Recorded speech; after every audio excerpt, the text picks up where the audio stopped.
Okay, good morning. Welcome back to Cost of Capital. So, what was the homework in last lecture? I hope homework from the classwork. Question number 13, 14, 17, 21. Okay. Check that answer. चलो answer check कीजिए यहाँ पे.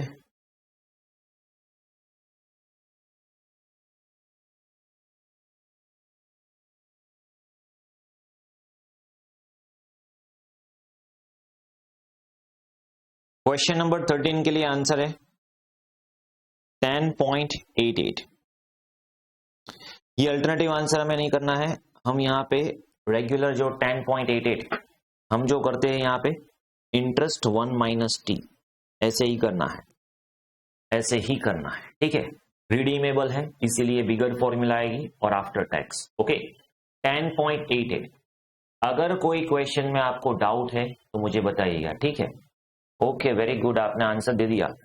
13 का 10.88. Okay okay. 14 में 14.48. Yes Hemali. 33.33. Perfect. And 6.08. Perfect perfect. Okay, then after 17 का answer है 11.82 और 81. Yes, either और 82 81. 17. 17 में एक डाउट आपको शायद हो सकता है. देखिए, शायद किसी को डाउट हो सकता है. नहीं 17 पे नहीं, नहीं 17 पे नहीं, वो तो ठीक है. और रिटर्न अर्निंग तो ऐसे भी दिया है आपको, तो कोई दिक्कत नहीं है. हाँ, 21 में आपको ये डाउट हो सकता है क्या, सर यहाँ पे 15% रिडीमेबल डिबेंचर्स हैं. ठीक है, तो इसमें बिगर फॉर्मूला क्यों नहीं आएगी. मतलब बिगर फॉर्मूला हम कैसे यूज कर सकते हैं, क्योंकि यहां पे आपको नंबर ऑफ इयर्स नहीं दिया है, रिडम्पशन वैल्यू अलग से नहीं दिया है. ठीक है, तो we need to calculate by smaller formula. Okay, simple. और उसका लॉजिक भी मैंने आपको समझाया था. उसमें डिफरेंस सिर्फ आरवीएनपी का है. अगर आरवीएनपी में डिफरेंस नहीं है तो वैसे ही वो स्मॉलर फॉर्मूला बन जाएंगे. ओके, तो 21 का जो आंसर है 13.99. Perfect perfect. Okay, yes Hemant. हाँ भाविक, 14 का सेकंड क्वेश्चन नहीं समझ में आया.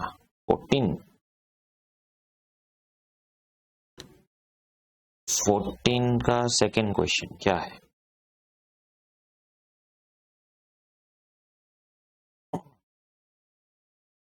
Okay okay. अभी देखिए यहाँ पे 14 में क्या किया. ये 14 का जो क्वेश्चन है वो मैं आपको समझा देता हूं कैसे करेंगे हम. पहले 14 में आपको क्या बताया कि 2 रुपीज हम अब तक डिविडेंड पे करते आ रहे हैं, या फिर आज भी डिविडेंड पे है, हमें चाहिए एक्सपेक्टेड डिविडेंड. तो ये होगा 2.2 प्लस 6%. ओके, वो हो गया D1. 25 एमपीएस है तो डिवाइड कर देंगे और 6% ग्रोथ रेट प्लस कर देते हैं. अभी क्या हुआ, सेकेंड क्वेश्चन में उन्होंने बोला क्या कि अगर ग्रोथ रेट 8% है तो फिर शेयर की वैल्यू क्या होगी. क्या बोला, अगर ग्रोथ रेट 6 की जगह 8% है तो शेयर्स की क्या वैल्यू. अभी हमें क्या करना है, वैल्यू के लिए मैंने फॉर्मूला रिवर्ट करवाई थी आपको. यस, तो वैल्यू की फॉर्मूला क्या है, T1 KE माइनस G. तो हमें सेकेंड क्वेश्चन के लिए KE चाहिए. यस, यहां पे KE हम फर्स्ट का यूज करेंगे. भैया KE तो आ गया 14.48%. अभी ग्रोथ रेट यहां पे है 8%. और ये जो 2 रुपीज का डिविडेंड हम रेगुलर पे करते थे उसमें हम 8% डिविडेंड प्लस करेंगे. ओके, तो हमने क्या किया, KE है वो फर्स्ट पॉइंट में से यूज किया और वो KE से रिवर्ट करके हमने वैल्यू फाइंड किया 33.33. Okay, is this clear. Okay, KD तो वैसे ही फॉर्मूला बेस्ड है, दैट इज ओके. चलिए, और कोई क्वेश्चन में डाउट है तो बताइए.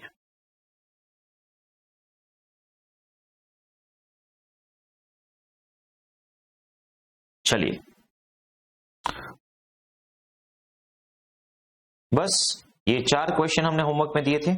यस, एक्सरसाइज में जो होम असाइनमेंट है वो मैंने नहीं दिए थे, राइट? ठीक है, चलिए अभी एग्जाम्पल 20 बाकी है। एग्जाम्पल 20 बाकी है, राइट।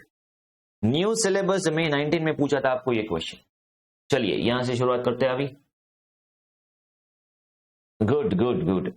ये जो आप होमवर्क करके आते हो ना, और जो भी आप अनसॉल्व क्वेश्चन सॉल्व करके आते हो, एक बात याद रखना, अगर आपके सामने आंसर है और आप वो लेके बैठे हो, सॉल्व कर रहे हो, इससे अच्छा है। क्योंकि कभी कभी क्या होता है, आप मॉड्यूल में से, पीएम में से, या फिर जो भी सॉल्यूशन है वो सामने रख करके सॉल्व करते हो। जब भी आप ऐसा करोगे ना, आपका जो ब्रेन स्टॉर्मिंग प्रोसेस है वो नहीं होगा, और आप ऑलवेज डिपेंड हो जाओगे आंसर के ऊपर। क्या आंसर में ये दिया इसीलिए ऐसा करना है। तो यहां पे मैं जब भी आपको होमवर्क देता हूं, तो अभी आपको क्या करना है, इसका आंसर देखना नहीं है। भले ही आपको पता है कि ये अटेम्प्ट का क्वेश्चन है, आप अपने हिसाब से सोल्व कीजिए, अपनी ब्रेनस्टॉर्मिंग प्रोसेस को लगाइए। Okay, then after you can compare your answer, then after you can say rectify your mistakes and all. And कोई भी डाउट है तो मैं तो हूं ही, राइट? बट ये जो प्रोसेस है ना, ये प्रोसेस से आपको ये जो पूरा चैप्टर है, कोई भी चैप्टर है, एफएम, एडवांस अकाउंट, कोई भी प्रैक्टिकल, वो सारा का सारा ऐसे हो जाएगा कि फिर बाद में आपको सिर्फ रिवाइज करने की जरूरत पड़ेगी। और क्वेश्चन में कुछ भी दिया हो, पेपर में कोई भी टफ क्वेश्चन हो, आपको आ जाएगा। बट ये प्रोसेस कंटिन्यू होना चाहिए, कंसिस्टेंट होना चाहिए। ओके, तो फिर कोई दिक्कत नहीं होगी आपको। चलो, alpha limited has furnished the following information: EPS for dividend payout 25% market price, rate of tax, growth rate। अभी मैंने आपको ये एक बात बताई थी लास्ट लेक्चर में। ओके, क्या dividend pay out earning per share पे होगा? ओके, ठीक है। तो ये 4 रुपीज में से हम 25% डिविडेंड पे आउट कर देंगे, मतलब डिविडेंड है ₹1। तो ये डी है, ये D0 है या D1 है? चलिए मुझे बताइए, D0 या D1? मैंने आपको ईपीएस के हिसाब से कुछ बताया था, आपको ईपीएस के हिसाब से कुछ बताया था।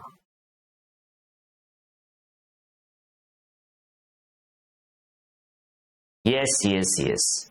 जब भी आपको ईपीएस दिया होगा, D0, yes Rupal Hemali, D0, क्योंकि अर्निंग पर शेयर आएगा लास्ट ईयर का। अभी प्रोजेक्टेड तो होगा नहीं ना, तो लास्ट ईयर का, तो उसका डिविडेंड भी आएगा करंट या फिर पास्ट, तो वो D0 ही होगा। तो यहां पे वो D0 है, उसमें हमें जी तो ऐड करना बाकी ही है। यस, ओके, चलिए वो तो ठीक है। Company want to raise additional capital of 10 lakh. अभी हमें कंपनी को एडिशनल कितना रेज करना है? फंड 10 लाख रुपीज, ठीक है, इंक्लूडिंग डेट ऑफ ₹4 लाख। तो 10 में से आपको बाइफर्केशन करके दे दिया है कि 4 लाख का डेट है और बाकी का इक्विटी होगा। The cost before tax 10% up to 2 lakh, और यहां पे वो जो 4 लाख का डेट है उसका भी बाइफर्केशन दे दिया। ओके, 2 लाख तक कॉस्ट है 10% और बियॉन्ड 2 लाख 15%। प्रैक्टिकली ऐसा नहीं होता 10-15। ओके, ठीक है, बट आपको एग्जाम के लिए क्वेश्चन दिया है, ठीक है। Compute after tax cost of equity, after tax cost of debt and weighted average. तो WACC पूछा है यहां पे, और overall cost of capital. Yes, तो पहले अभी देखिए धीरे धीरे हम क्या कर रहे हैं। हमने पहले ये चैप्टर है उसमें हमने स्टार्ट किया था कि भाई इंडिविजुअल स्ट्रक्चर का कॉस्ट ऑफ कैपिटल फाइंड कीजिए, KD redeemable irredeemable, KP redeemable irredeemable, केई 6 approaches, KR value of bond, value of equity shares. फिर हमने क्या किया, कंपैरिजन किया दो स्ट्रक्चर के बीच में, इक्विटी या डेट, डेट या लोन। ओके, देन आफ्टर क्या किया कि भाई ये ऐसा नहीं, हमें ओवरऑल कॉस्ट चाहिए। चलिए तो ओवरऑल कॉस्ट कर दिया। तो लास्ट लेक्चर में हमने जो भी WACC का क्वेश्चन किया था उसमें क्या आता था, कॉस्ट तो वो दे देते थे परसेंटेज के हिसाब से, वैल्यू का हम वेट करके WACC करते थे। अभी आगे जब जब बढ़ते जाएंगे तब क्या होगा, कॉस्ट भी फाइंड कीजिए, इंडिविजुअल कॉस्ट भी फाइंड कीजिए, वैल्यू भी फाइंड कीजिए, वेट भी फाइंड कीजिए, और then you need to calculate WACC। Okay, तो चलिए पहले हम कॉस्ट ऑफ कैपिटल कैलकुलेट कर लेते हैं वन बाय वन। तो कॉस्ट ऑफ कैपिटल में सबसे पहले कैलकुलेट करते हैं कॉस्ट ऑफ इक्विटी। ओके, पहले हम कौन सा वर्किंग करेंगे, सारा का सारा जो भी स्ट्रक्चर आपको दिया है उसकी हम कॉस्ट फाइंड करेंगे, ठीक है। तो यहां पे cost of equity K is equals to D1 MPS plus G। Okay, और यहां पे D1 क्या है, तो ये जो 1 रुपी है वो तो D0 है, उसमें हमें ग्रोथ रेट ऐड करना पड़ेगा 10% डिवाइडेड बाय मार्केट प्राइस क्या है 50 रुपीज। ओके, और 10% तो वैसे ही फॉर्मूला का ऐड करेंगे ही। तो व्हाट विल बी योर के ई, कॉस्ट ऑफ इक्विटी।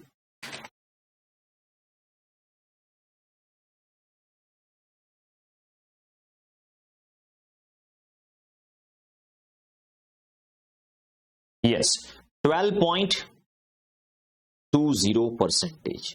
तो ये आया हमारा कॉस्ट ऑफ इक्विटी। चलिए अभी हमें कॉस्ट ऑफ डेट फाइंड करना है, बट बिफोर दैट डेट की जो अमाउंट है चलो वो बाइफरकेट कर लेते हैं। फंड रिक्वायर्ड कितना है 10 लाख।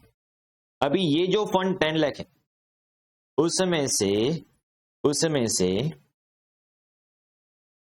डेट कितने का है 4 लाख।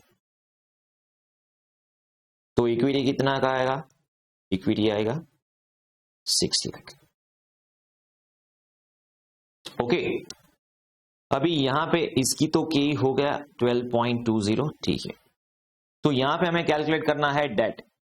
डेट के भी दो बाइफरकेशन है, अप टू ₹2 लाख डेट है, उसका जो परसेंटेज है ओके रेट वो है 10%, और बाकी का जो 2 लाख रुपीज है उसका जो रेट है वो है 15%। ओके, चलिए इतना समझ में आ गया। अभी हमारे पास क्या चॉइस है, अगर आपको कॉस्ट कैलकुलेट करनी है डेट की, और अगर आपको क्वेश्चन में पूछा है कि cost of debt overall calculate की, तो अलग बात है, बट आप इंडिविजुअली भी कर सकते हैं, क्योंकि यहां पे मैं यहां पे डेट 1 और डेट 2 ऐसे कंसीडर कर सकता हूं। यस, बिल्कुल कर सकते हो। ओके, यहां पे क्या हो रहा है देखिए, केडी है 10%, नहीं 10% नहीं, केडी कितना होगा, ये जो 10% में कुछ है नेट प्रोसीड्स में कुछ है, पार वैल्यू पे प्रीमियम प्लस कीजिए, डिस्काउंट रोटेशन कुछ नहीं है। तो मैंने पहले भी आपको बताया था कि जब कुछ ना हो, net proceed as it is, par value आती हो, तो 10% एज इट इज होगा। यस, सिर्फ उसमें क्या करना पड़ेगा हमें 1 माइनस टैक्स, सिर्फ उसमें क्या करना पड़ेगा हमें 1 माइनस टैक्स। तो 0.30 कर दीजिए, ये जो 2 लाख डेट है उसका केडी आ जाएगा 7%। पहले इतना समझ में आया। अभी यहां पे क्या होगा, केडी 15%, उसमें 1 माइनस टी कर दीजिए, तो वो आ जाएगा 10.5%। चलिए इतना समझ में आ गया। ओके, बराबर है, ठीक है।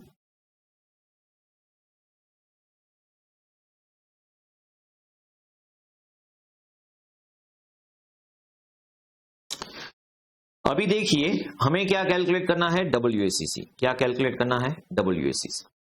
तो यहां पे हमारे पास स्ट्रक्चर में ऑप्शन है इक्विटी एंड डेट। ऑर्डर याद रखना, इक्विटी में डेट, डेट में इक्विटी मत घुसेड़ देना, ठीक है। वैल्यू यहां पे है 6 लाख, बट हमने तो डेट के दो बाइफरकेशन किए ना।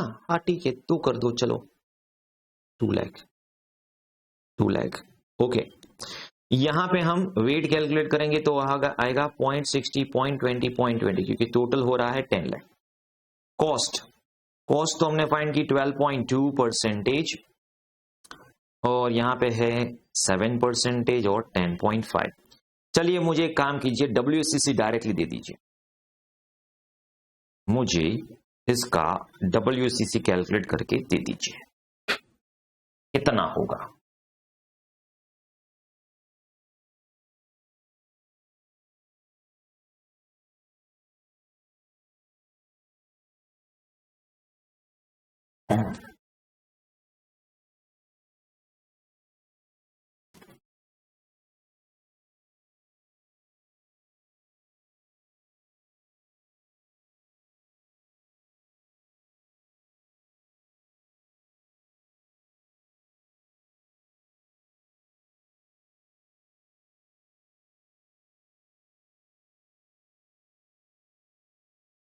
It's 10.82, yes correct.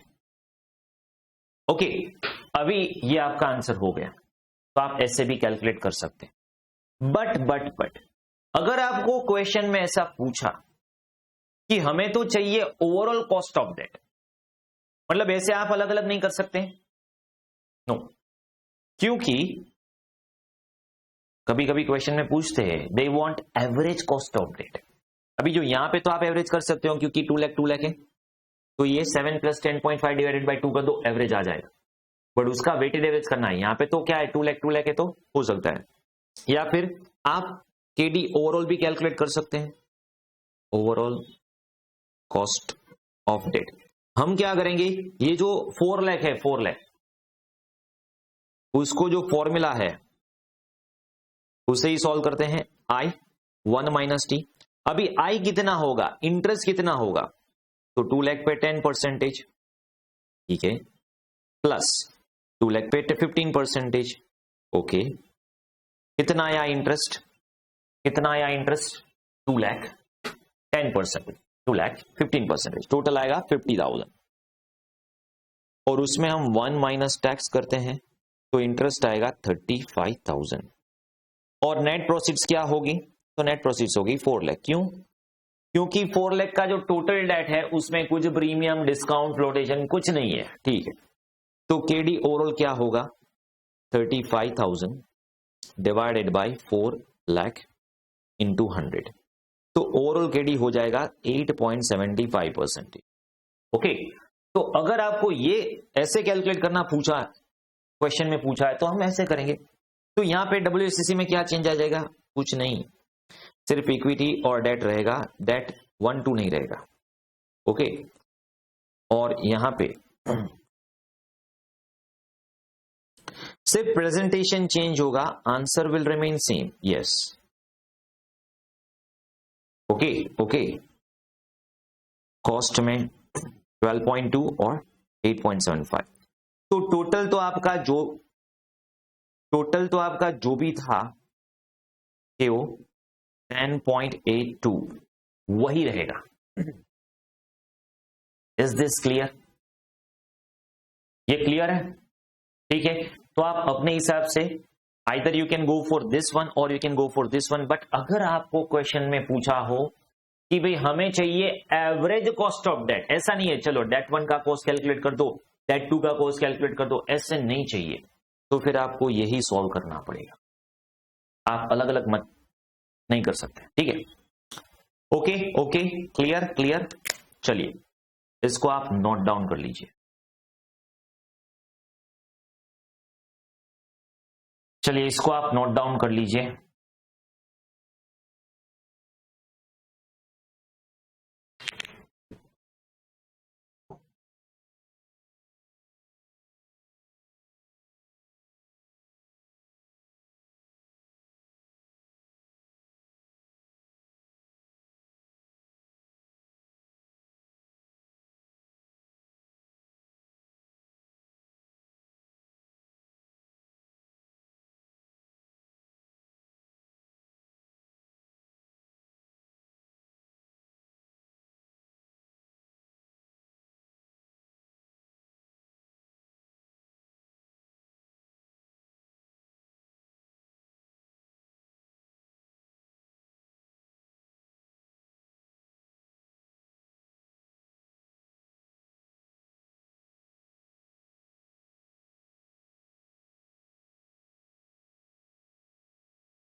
चलिए हो गया, okay then shall we go it then. See अभी आपने क्या देखा, ये जो क्वेश्चन है उसमें हमें कॉस्ट भी कैलकुलेट करना है, वैल्यू भी करनी है, और फिर WACC। यहां पे जो भी फॉर्मूला, छोटी छोटी फॉर्मूला थी, अभी अभी अभी देखिए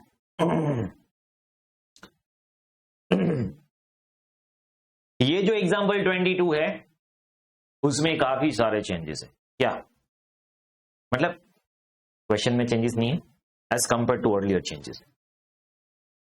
ये जो क्वेश्चन है उसमें डिबेंचर रिडीमेबल है, प्रेफरेंस शेयर रिडीमेबल है, मतलब यहां पे KD bigger formula, KP bigger formula, K की फॉर्मूला आएगी, कॉस्ट कैलकुलेट करेंगे। और वेट देखिए, weight WACC using market value, तो सब कुछ नया है ये सब में, हमने जो भी आगे किया इससे सब कुछ नया है। मार्केट वैल्यू स्पेसिफिकली मेंशन किया कि भैया वेट तो हमें मार्केट वैल्यू ही लेना है ओके ठीक है, ठीक है। चलिए करते हैं अभी calculation. Capital structure of MNPs as under 9% debenture ₹2,75,000, ₹100, तो इसकी पार वैल्यू 100 रुपीज है, यस। इसका मतलब ये हुआ ये जो है ये तो है बुक वैल्यू, ठीक है, और हमें चाहिए मार्केट वैल्यू। तो पहले हम क्या करते हैं, नंबर्स फाइंड आउट कर लेते हैं। तो यहां पे नंबर ऑफ डिबेंचर्स कितने आएंगे, फेस वैल्यू है 100, तो 2750 नंबर्स आ जाएंगे, ठीक है। 100 डिबेंचर रिडीमेबल एट पार, तो यहां पे रिडम्पशन वैल्यू हो गई 100, redeemable at par, at par, and has 2% flotation cost, 10 years of maturity and market price is given. 10 years of maturity and market price is given. Okay. Same way. Preference share 225, 100 redeemable at par. Redeemable at par. Okay. तो यहां पे numbers हो जाएगा, क्या हुआ,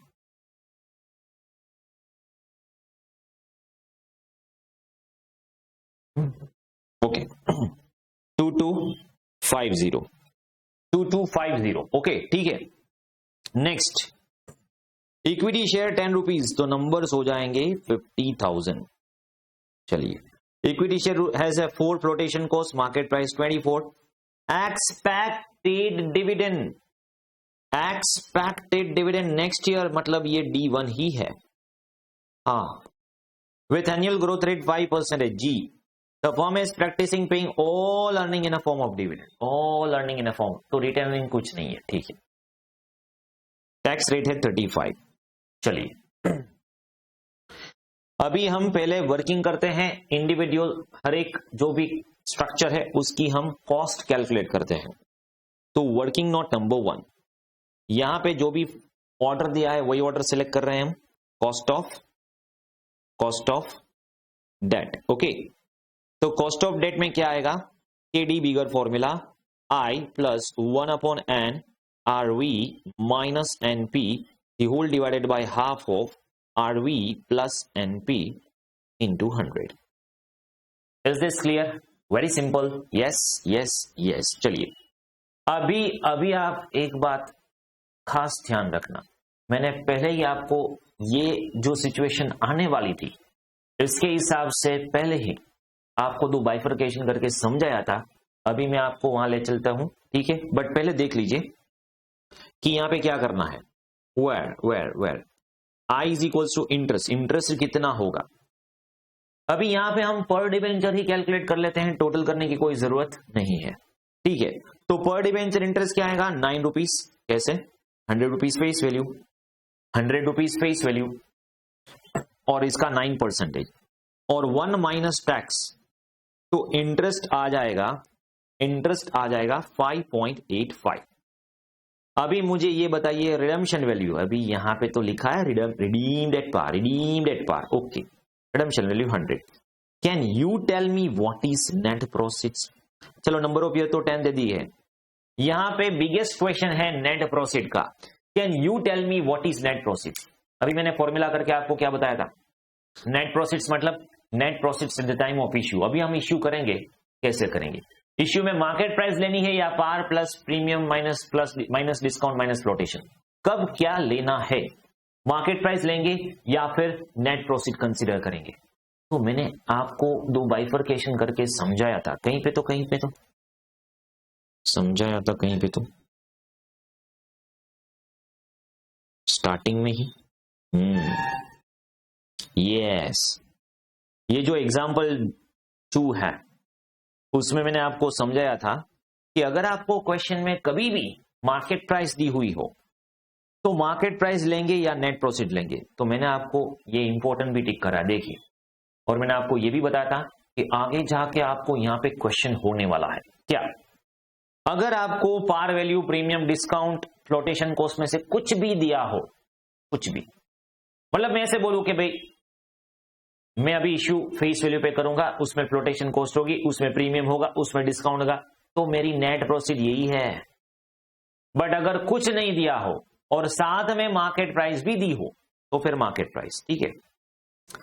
जब भी information net proceed की नहीं दी होगी तब ही हम मार्केट प्राइस कंसीडर करेंगे। जब तक मुझे ये net proceed as it is मिल जाता है, I will not rely on market price, I will not rely on market price. तो सर बोलिए, यहां पे क्वेश्चन में मार्केट प्राइस क्यों दिया है? अगर मुझे मार्केट प्राइस पे रिलाई ही नहीं करना है तो मार्केट प्राइस क्यों दिया है?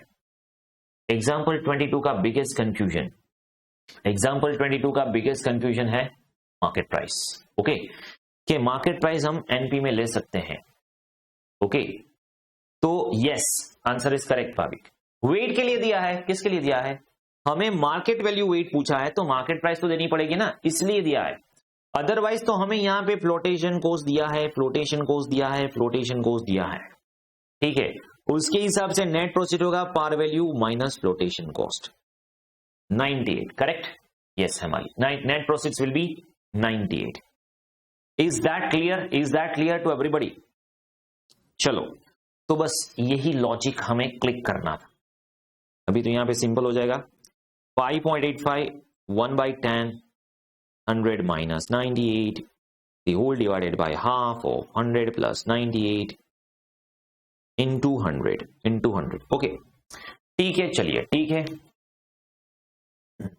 ओके।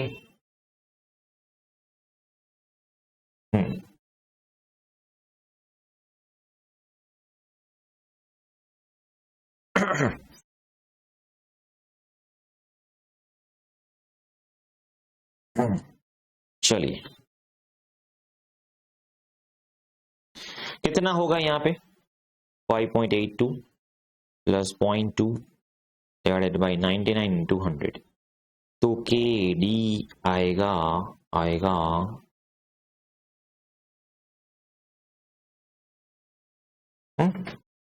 5.82, सॉरी 85 है, sorry 5.85 plus 0.2 divided by 90%. It's 6.11. 5.85 plus 0.2 divided by 99. Yes, 6.11. Okay. तो इतना क्लियर हो गया, केडी इतना क्लियर हो गया। अभी क्या करेंगे? KP working on 2, cost of preference share, same logic, yes, KP D plus 1 upon N RV minus R NP the whole divided by half of RV plus NP into 100। तो यहां पे D तो हमें दिया है क्या 11% प्रेफरेंस है, तो 11 रुपीज डिविडेंड होगा, 11 रुपीज का डिविडेंड होगा। सर यहाँ पे 1 माइनस टी नहीं करेंगे? अरे डिविडेंड टैक्स डिडक्टिबल नहीं है, ओके, सिर्फ इंटरेस्ट में 1 माइनस टी करेंगे, डिविडेंड में नहीं करेंगे। 1 अपॉन एन 10 RV 100, यहाँ पे नेट प्रोसीड क्या आएगी? चलो लिख देते हैं हम यहाँ पे, D is equal to 100 into 11%, 11। Then after RV तो पार वैल्यू 100 दिया है। एनपी में क्या होगा, 100 की जो फेस वैल्यू है उसमें 3 रुपीज फ्लोटेशन कॉस्ट है, तो 3% फ्लोटेशन कॉस्ट 97 रुपीज। यस। और नंबर ऑफ ईयर्स तो हमें 10 दिया है, तो चलिए -97 divided by half of 100 plus 97 into 100। चलिए मुझे केपी दे दीजिए, केपी कितना होगा।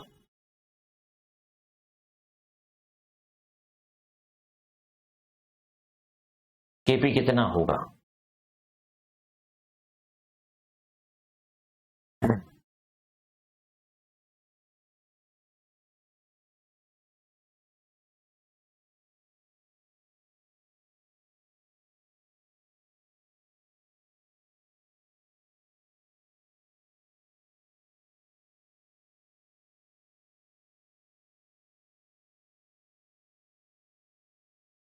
%11.47%। Perfect, yes. चलो 11.47%, यस।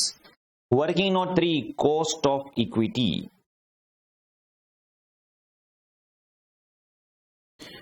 जो आपको प्रेजेंटेशन मैटर्स अ लॉट। इसका मतलब ये नहीं आप क्वेश्चन में एग्जाम में बहुत टाइम पास करके प्रेजेंटेशन कीजिए, बराबर, बट इतना तो है ही कि आपको जो भी क्वेश्चन पूछा गया हो उसके लिए जो भी वर्किंग है एक तरह से वर्किंग नोट पे रिप्रेजेंट कीजिए, फॉर्मेट में प्रॉपर कैलकुलेशन कीजिए, रेफरेंस दीजिए, presentation should be neat and clean, तो अच्छा लगेगा और मार्क्स भी ज्यादा मिलेंगे, ठीक है। बट ठीक से अच्छा होना चाहिए, सच्चा और अच्छा दोनों होना चाहिए। चलिए अभी D1 क्या होगा, तो यहां पे तो मैंने बता दिया आपको क्या क्या क्या, ये D1 ही है, यस, ये D1 ही है, यस। मैंने आपको एक बात बताया था, क्या, जब भी यहां पे हम कंसीडर करेंगे मार्केट प्राइस ऑफ शेयर्स, तो जो भी शेयर की मार्केट प्राइस है उसमें से हमें फ्लोटेशन कॉस्ट माइनस करना ही है, यस, फ्लोटेशन कॉस्ट माइनस करना ही है। याद है हमने एक क्वेश्चन किया था बिफोर इश्यू आफ्टर इश्यू, तो मैंने आपको बताया था नॉर्मली तो हम फ्लोटेशन कॉस्ट माइनस करेंगे ही, बट अगर आपको पूछा है बिफोर इश्यू तो फ्लोटेशन कॉस्ट माइनस नहीं करेंगे। सर ये फ्लोटेशन कॉस्ट माइनस करने का लॉजिक क्या है? चलिए लॉजिक बता देता हूं आपको। मैंने आपको क्या बताया था कि हमें जो भी स्ट्रक्चर कलेक्ट करना है उसकी कॉस्ट कैसे कैलकुलेट करते हैं लॉजिकली। तो what we pay in future against what we receive in our hand, okay. तो हमें पे क्या करना है, 2 रुपीज फ्यूचर में। अगर हम इश्यू करेंगे तो हमें रिसीव कितना होगा, तो मार्केट प्राइस है 24, फ्लोटेशन कॉस्ट 4 रुपीज। मतलब अगर मैं मेरा शेयर अभी इश्यू करता हूं मार्केट में तो इसमें आएगा 24 रुपीज इश्यू, और इश्यू के लिए जो भी मुझे एक्सपेंस करने हैं फ्लोटेशन वो 4 होगा, तो मुझे मेरे नेट इन हैंड कितना मिलेगा, 20 रुपीज। बस वही है, ओके। Growth rate 5%। चलिए तो क्या होगा, के क्या होगा,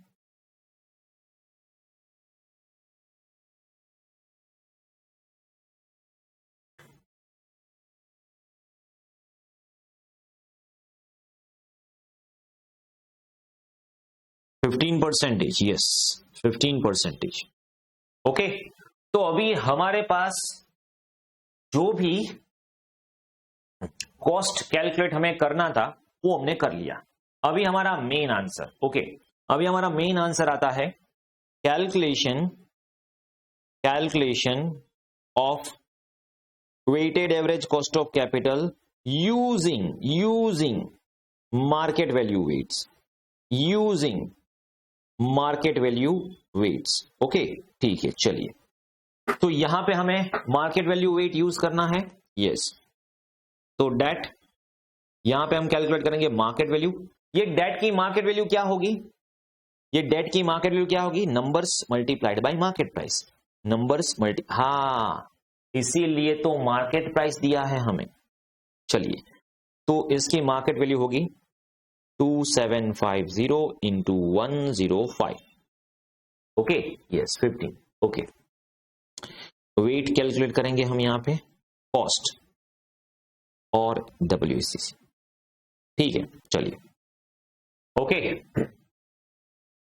फिर प्रेफरेंस में कितना आएगा? प्रेफरेंस में आएगा 2250 into 106. 2250 into 106. Yes. Okay,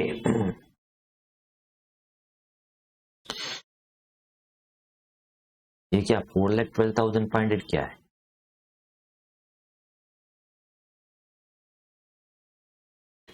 equity 50,000. सी यहां पे फ्लोटेशन कॉस्ट माइनस नहीं करनी है, ठीक है, मार्केट वैल्यू लेंगे. हाँ चलिए, या by mistake, no problem. 2750 into 105. होती गलतियां होती रहती. चलो, बड़े बड़े क्वेश्चन में से छोटी छोटी गलतियां होती रहती है, पर यहां होना चाहिए, एग्जाम में नहीं होना चाहिए. ठीक है,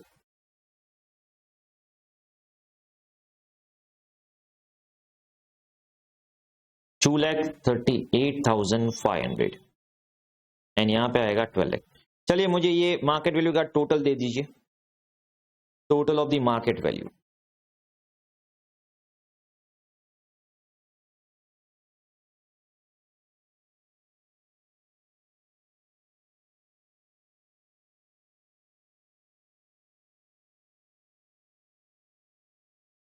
total of the market value 17,27,250. अभी मुझे वेट कैलकुलेट करना है 288,750 डिवाइडेड बाय 17,27,250. अभी वेट आता है पॉइंट्स में, फ्रैक्शंस परफेक्ट नहीं आ रहा है. ठीक है, तो हमें क्या करना है, जब भी वेट में आपको ऐसा कुछ आए तो हमें 4 डेसिमल पॉइंट इसीलिए लेना है क्योंकि हम नियर टू परफेक्ट आंसर पहुंच सके. ठीक है, तो यहां पे हम करेंगे 0.1672. और मैंने आपको पहले ही बताया कि ये जो वेट है उसका टोटल 1 होना चाहिए. चेक करके देख लेना एक बार. ठीक है, 238,500 डिवाइडेड बाय 17,27,250 तो होगा 0.1380. राउंड ऑफ करना है, 0.1380 मत करना. 0.1308 उसको राउंड ऑफ कर देते हैं हम 1, और यहां पे 12 लाख है. ओके, तो होगा 0.6947. अभी एक बार चेक करके देख लीजिए, टोटल 1 हो रहा है. 1.001 ही नहीं आना चाहिए और 0.999 भी नहीं आना चाहिए, 1 ही होना चाहिए. अगर 1 नहीं हो रहा है, 0.0001 का डिफरेंस है, तो किसमें आप एडजस्ट कर सकते हो. ठीक है, बट 1 होना चाहिए. मैंने आपको पहले भी बताया था, यहां पे आप शुरुआत मत कर देना 15%. अरे यहां पे डेट है, तो पहले से ही हम ऑर्डर फॉलो करेंगे कि पहले मैंने यहां पे डेट का कैलकुलेशन किया है. ठीक है, तो मैं यहां पे डेट प्रेफरेंस इक्विटी वैसे ही प्रेजेंट करता हूं जैसे कोई भी गलती की कोई गुंजाइश नहीं होनी चाहिए. ठीक है, ओके, तो यहां पे होगा 6.11%, preference 11.47%, equity 15%. Okay okay, WACC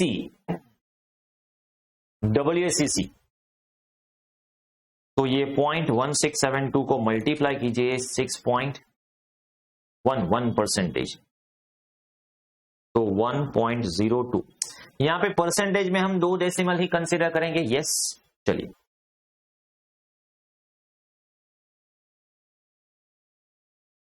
मुझे टोटल दे दीजिए, कितना आएगा टोटल.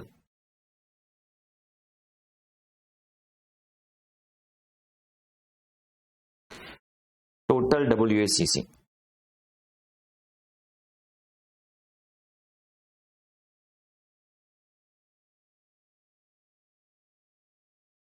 13.2802%.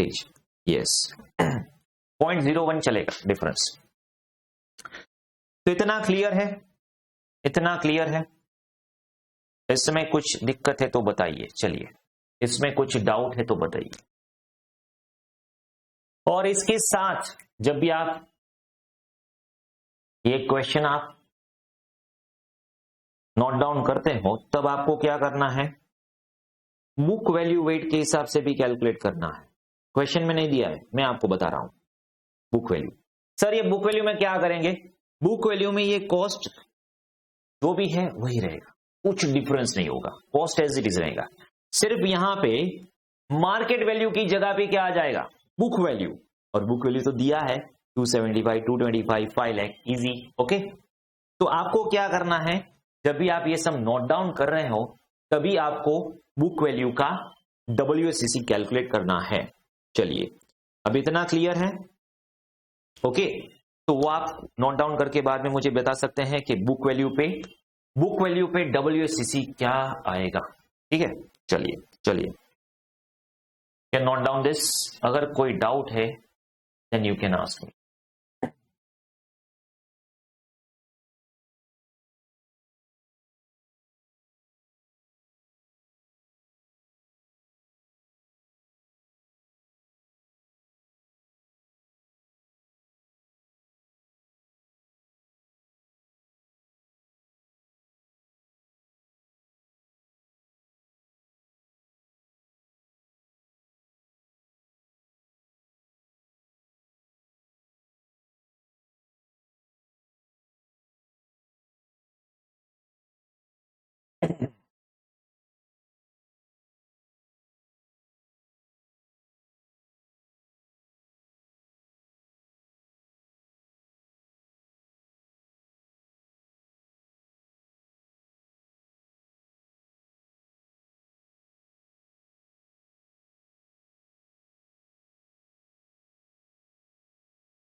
ओके, क्या आ रहा है book value, WACC using book value?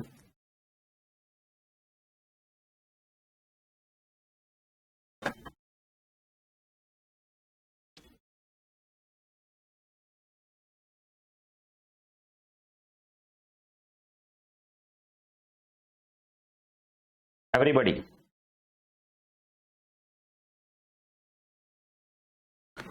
11.76 आ रहा है आंसर, चेक कीजिए।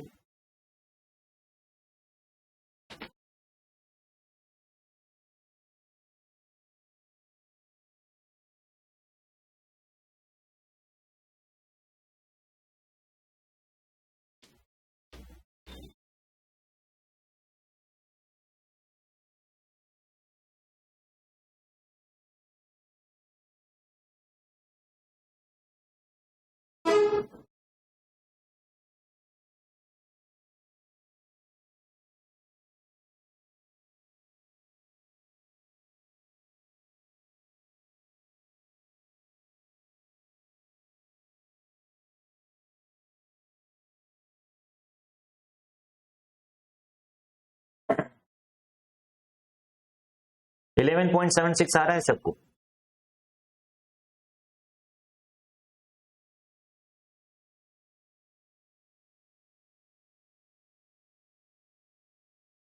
ओके ठीक है, चलिए नेक्स्ट देखिए एग्जांपल नंबर 23। नेक्स्ट देखिए example number 23।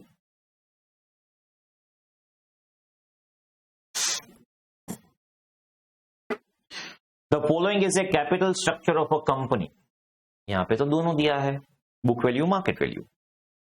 Equity share book value 80, market value 1 crore 60। Cumulative preference share 2024, debenture 60 66। Return, sir ये रिटर्न अर्निंग की कुछ मार्केट वैल्यू होती है क्या? सी एक बात याद रखना, रिटर्न अर्निंग की कभी भी मार्केट वैल्यू नहीं होती। क्योंकि ये जो इक्विटी शेयर है ना, उसकी मार्केट वैल्यू ज्यादा तभी होगी जितनी आपकी return earning reserves value worth ज्यादा होगी। इस हिसाब से देखें तो ये जो इक्विटी शेयर की मार्केट वैल्यू है 1 crore 60, उसमें रिटर्न अर्निंग भी आ गया है। अभी कभी कभी मैंने देखा है फ्रॉम फ्यू बुक्स और फ्रॉम फ्यू क्लासेस कि वो लोग क्या करते हैं, ये जो इक्विटी शेयर की मार्केट वैल्यू है उसको दो बाइफरकेशन करते हैं, मार्केट वैल्यू फॉर इक्विटी, ऐसा कुछ नहीं करना है, ठीक है, वो गलत है। ओके, ऐसा कुछ नहीं करना है, आपके मॉड्यूल में ऐसा कुछ दिया ही नहीं है। तो आपके मॉड्यूल में क्या दिया है वो देखिए। जब भी आप देखिए, जो भी केआर हो, मतलब रिटेन अर्निंग है, रिटेन अर्निंग, ओके, वो सिर्फ हम कंपेयर कब करेंगे?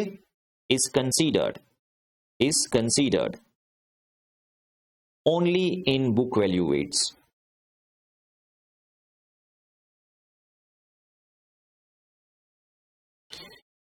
मतलब कि मार्केट वैल्यू वेट्स में हमें रिटर्न अर्निंग कंसीडर ही नहीं करना है, नहीं करना है।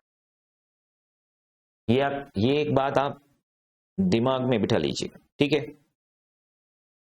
जब भी रिटर्न अर्निंग का टॉपिक आएगा तो हम सिर्फ बुक वैल्यू में ही कंसीडर करेंगे, मार्केट वैल्यू में कंसीडर नहीं करेंगे, ओके, क्योंकि रिटर्न अर्निंग की कोई मार्केट वैल्यू होती ही नहीं है। ओके, चलिए, current market price of equity is 200 for the last year, last company had paid dividend 25%। अभी यहां पे फेस वैल्यू क्या है 100, डिविडेंड लास्ट ईयर क्या पे किया 25 रुपीज, 25% मतलब 25 रुपीज। तो ये क्या है? D0 है, ये क्या है? D0 है। Growth rate 5%, tax rate 30। Share holder personal tax rate दिया है। सर यहां पे शेयर होल्डर का पर्सनल टैक्स रेट का क्या काम है? कंपनी का तो टैक्स रेट है ही, तो ये share holders personal income tax rate 20% क्या है, क्यों यूज करेंगे हम? यस, D0 कुछ यूज होगा? Share holders personal tax rate कहाँ यूज होगा?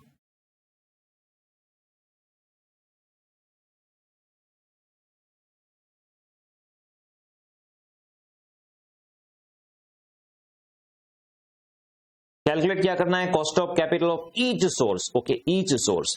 फिर WACC बुक वैल्यू, फिर WACC मार्केट वैल्यू। हाँ, तो हमने जो लास्ट क्वेश्चन में किया बुक वैल्यू मार्केट वैल्यू सब कुछ करना है, ठीक है। बट यहां पे एक और स्ट्रक्चर ऐड कर दिया है, वो है रिटेन अर्निंग। तो ये रिटेन अर्निंग के लिए ही मैं ये क्वेश्चन करवा रहा हूं आपसे, ठीक है।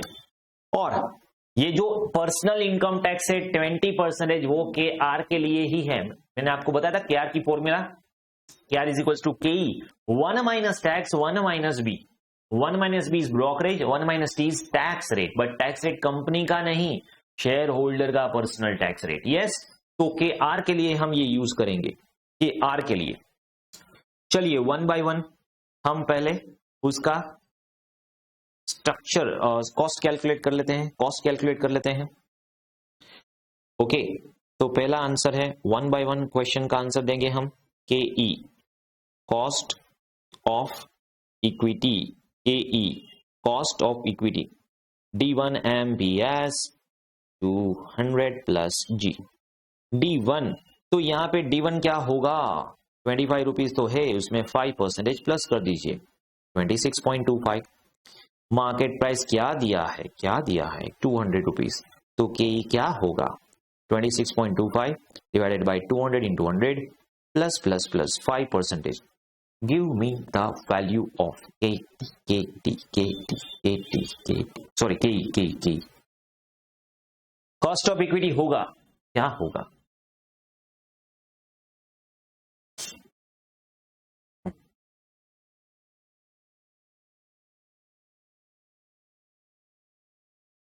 ये 25 कैसा है वो तो पता चला ना, 25% 100 का। हाँ ठीक है, तो K होगा 18.125%। ठीक है, फिर क्या होगा? DO sorry KP preferential. तो यहां पे तो प्रेफरेंशियल 9% दिया है, 9% एज लिख लेंगे हम, इजी इजी इजी। KD क्या होगा? KD होगा 11% डिबेंचर और उसमें 1 माइनस टैक्स कंपनी का, इजी 7.7। क्योंकि प्रीमियम डिस्काउंट फ्लोटेशन वैसा कुछ दिया हो तो अलग होगा ना, वरना तो जो परसेंटेज आएगा वही हो जाएगा। हाँ, अभी इंपॉर्टेंट क्या है? KR। KR में देखिएगा KE यूज करेंगे हम, उसमें से 1 माइनस टैक्स 1 माइनस ब्रोकरेज, और जो भी हम टैक्स करेंगे वो क्या करेंगे? Share holders personal tax.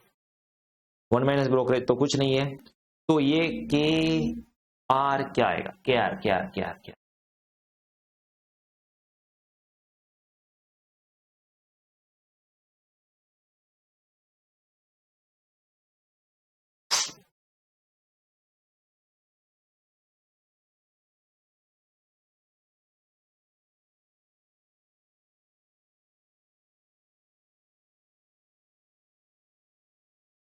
14.5। Perfect. चलिए, तो हमने ये जो मैंने आपको पहले भी बताया, जो भी क्वेश्चन है वो जैसे पूछते हैं 1 बाय 1 स्टेप बाय स्टेप हम ऐसे आंसर देंगे। 1 cost of equity KE, cost of capital of each source. अभी नंबर 2 पे क्या आएगा? WACC calculation of WACC using book value weights।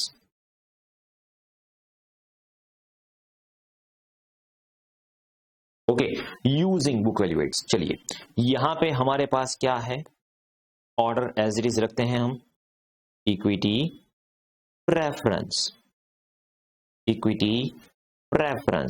Debenture retain earning.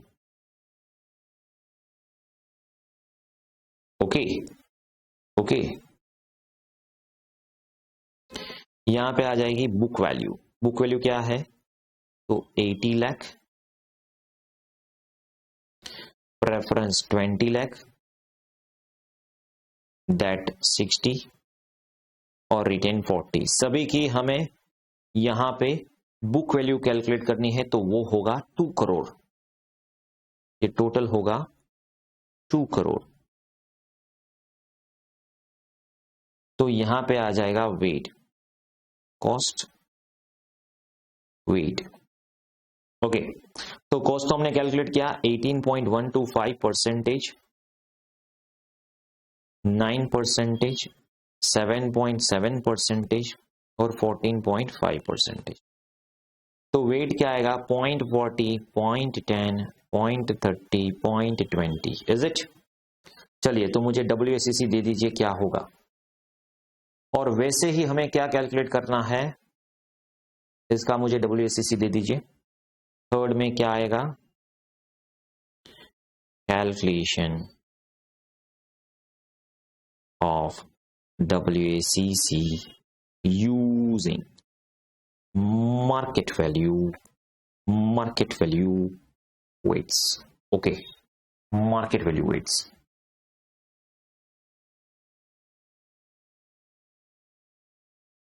Market value में रिटेन अर्निंग्स नहीं आएगा, और यहां पे मार्केट वैल्यू आपको दिया है 1 करोड़ 60 लाख।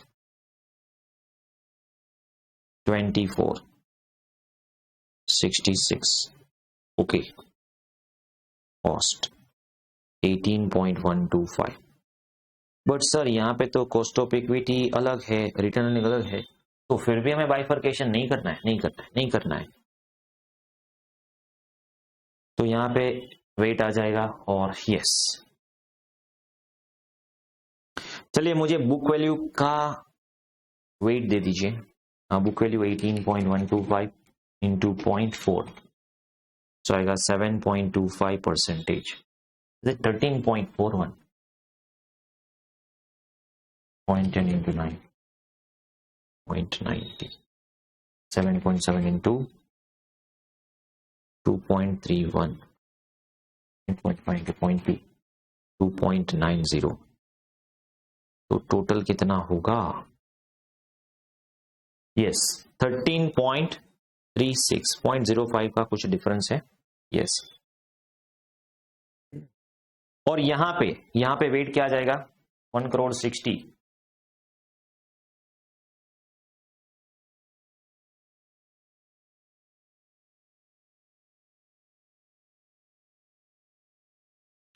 तो वेट अगर डेसिमल पॉइंट्स में आता है तो राउंड ऑफ करेंगे हम, 4 डेसिमल में कंसीडर करेंगे, राइट?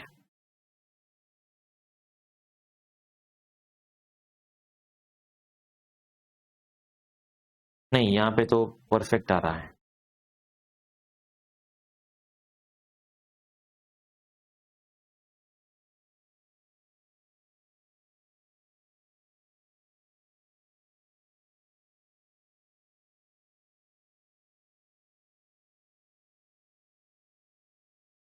टोटल 1 हो जाना चाहिए। हो गया। तो अभी इसका जो WACC आएगा क्या आएगा? चलिए मुझे बता दीजिए as it is. Market value का क्या आएगा? WACC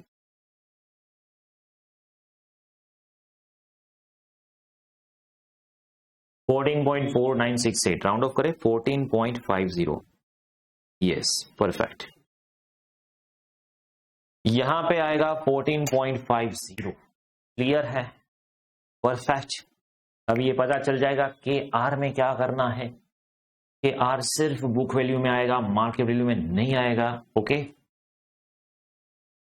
इसकी कॉस्ट अलग से कैलकुलेट होगी, उसका कुछ बाइफर्केशन नहीं करना है, ठीक है? तो यार ये नोट आप याद रख लेना, ठीक है? कि यार returning is consider only book value weights, market value में हम उसको कंसीडर नहीं करेंगे। ओके, हाँ, अगर आपको क्वेश्चन में दिया है कि नहीं कंसीडर करना ही है और बाइफर्केशन करके ये लोग क्वेश्चन में ही दे देते हैं तो फिर अलग बात है, ठीक है? चलिए नोट डाउन कर लीजिए ये।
ओके, चलिए हो गया।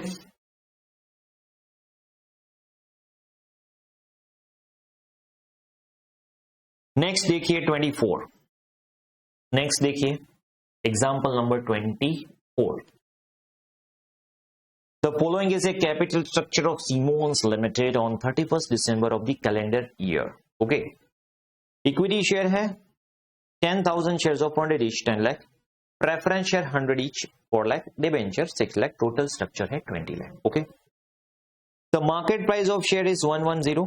Okay. So this is MPS. Expected, sir, expected dividend 10 would be declared. Expected है तो ये D1 ही है, एक्सपेक्टेड है तो ये D1 ही है। The company tax rate 50%, compute WACC। अभी देखिए यहां पे ये जो क्वेश्चन है वो बाइफरकेट हो रहा है इन दोनों में, WACC। तो पहले हम इसकी WACC कैलकुलेट कर लेंगे, फिर बाद में क्या हुआ, एक्सपांशन हुआ और फंड कलेक्ट हुआ तो उसको मिला के अभी नया WACC फाइंड कीजिए, रिवाइज्ड। ओके, तो ये सिचुएशन नंबर 2 है, बट अभी तो सिचुएशन नंबर 1 पहले कर लेते हैं हम। यस, चलिए पहले हम सिचुएशन 1 कैलकुलेट करते हैं। उसके लिए हमें चाहिए फॉर 1 कैलकुलेशन के लिए हमें चाहिए कॉस्ट ऑफ कैपिटल। यस, तो वर्किंग नोट आएगा कॉस्ट ऑफ कैपिटल, उसमें हम क्या क्या कैलकुलेट करेंगे, KE। चलिए तो KE में क्या होगा, T1 MPS प्लस G।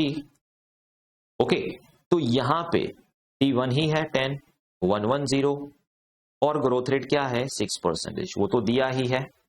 चलिए तो इसको हम क्या करेंगे,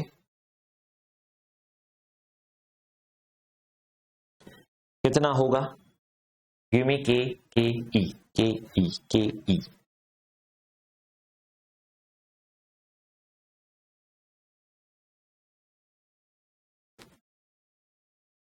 तो ये जाएगा 15.09%। ओके, 15.09। सी कभी कभी ये लोग सजेस्टेड में पुराना आंसर था तो वो क्या करते हैं, D1 को D0 ले लेते हैं, D0 को D1 ले लेते हैं। तो ऐसी गलतियां पास्ट में सजेस्टेड आंसर में हुई है। हम तो स्ट्रिक्ट रहेंगे कि भाई एक्सपेक्टेड है, फ्यूचर है तो फिर D1 ही है। ओके, पास्ट है, करंट है या फिर लास्ट डिविडेंड है तो D0 ही है। ठीक है, तो we will be stick on that thing. KP तो क्या आएगा 10% एज इट इज, क्योंकि उसमें तो कुछ दिया नहीं है। हाँ, KD क्या होगा, KD क्या होगा, यहाँ पे 12% दिया है, कुछ दिया है नेट प्रोसेस में, प्रीमियम डिस्काउंट ऐसा कुछ नहीं दिया, नहीं दिया। तो 1 माइनस 0.50 टैक्स 6%। ठीक है, तो यहां पे हमें तीनों की कॉस्ट मिल गई है। तो अभी हम प्रेजेंट क्या करेंगे, प्रेजेंट WACC कैलकुलेट कर लेंगे कि अभी WACC प्रेजेंट में क्या है। चलिए वो कैलकुलेट कर लेते हैं। तो पर्टिकुलर में equity share, preference share and debentures. Okay, तो book value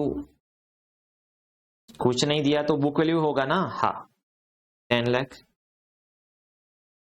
4 lakh and 6 lakh. Okay, तो यहां पे होगा 10, 4, 6। Okay, cost 15.09, 10, 6। ओके, वेट आ जाएगा 0.5, 0.2, 0.3। चलिए मुझे WACC बता दीजिए क्या होगा, give me the WACC। Okay, क्या होगा WACC,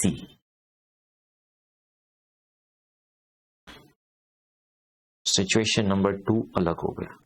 चलिए वो भी देख लेते हैं हम, सिचुएशन 2 क्या होगा।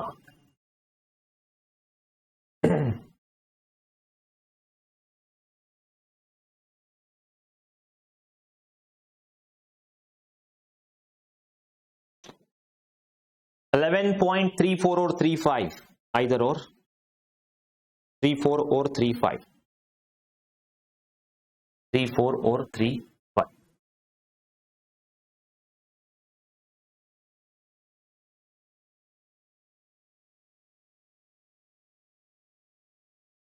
चलिए अभी सेकेंड सिचुएशन में for expansion plan company will borrow 10 lakh at 14% rate of interest. अभी 10 लाख ज्यादा आ गया, अभी 20 लाख तो है ही, 20 लाख तो है ही। ओके 10 लाख हम बोरो करते हैं। What will be its revised WACC if due to this decision dividend हो गया 10 की बजाय 12 और मार्केट प्राइस रिवाइज हो गई 105। अभी एक बात देखिए, ये जो तीनों स्ट्रक्चर है वो तो है, उसके अलावा हमने क्या किया, कंपनी ने बोरो किया तो आ गया लोन, क्या आ गया लोन 14% और वो हो गया 10 लाख, तो हमारा टोटल स्ट्रक्चर हो गया 30 लाख। ओके तो यहां पे हमें के एल फाइंड करना पड़ेगा, केपी केडी तो वही रहेगा क्योंकि उसमें कुछ चेंज नहीं हो रहा है, बट केई में चेंज होगा क्योंकि डिविडेंड चेंज हो रहा है, एमपीएस चेंज हो रहा है। तो इस हिसाब से हमें रिवाइज केई करना पड़ेगा, के एल फाइंड करना पड़ेगा, KP KD as it is रहेंगे और हम रिवाइज डब्ल्यूएसीसी कैलकुलेट करेंगे। क्वेश्चन 2 समझ में आया कैसे करना है रिवाइज्ड? ओके तो क्वेश्चन नंबर 2 के लिए वर्किंग करना पड़ेगा, तो पहले हम वर्किंग करेंगे वर्किंग नोट 2। ओके रिवाइज्ड की क्या करेंगे, रिवाइज्ड की तो D1 एमपीएस इंटू 100 प्लस जी, तो यहां पे क्या आएगा रिवाइज की, तो डिविडेंड हो गया 12, वो तो D1 का D1 ही रहेगा, 10 की बजाय 12 हो गया और मार्केट प्राइस हो गया 105। और ग्रोथ रेट में कुछ चेंज है नहीं, ग्रोथ रेट में कुछ चेंज नहीं है। चलिए तो रिवाइज की क्या होगा, रिवाइज की और साथ में हम लोन भी कंसीडर कर लेते हैं, ए लग रहा है AL। ओके लोन, तो लोन में तो क्या है 14%, लोन में इंटरेस्ट डिडक्टिबल है, टैक्स डिडक्टिबल है, हाँ लोन का जो इंटरेस्ट है वो टैक्स डिडक्टिबल है। रिवाइज की आया 17.43%, यस। चलिए अभी हम क्या करते हैं, calculation of revised WACC, calculation of revised WACC. इसको हम मार्जिनल कॉस्ट नहीं बोलेंगे, इसको बोलेंगे रिवाइज्ड डब्ल्यूएसीसी। क्यों? क्योंकि जब आपको पूछे मार्जिनल कॉस्ट तो जितना ज्यादा फंड आपने कलेक्ट किया बस उतना उसका ही डब्ल्यूएसीसी दीजिए, बट यहां पे तो पूरा का पूरा रिवाइज करना है, ठीक है। Equity share, preference share, debt, ये तो था। अभी नया क्या आया, लोन, नया क्या आया लोन,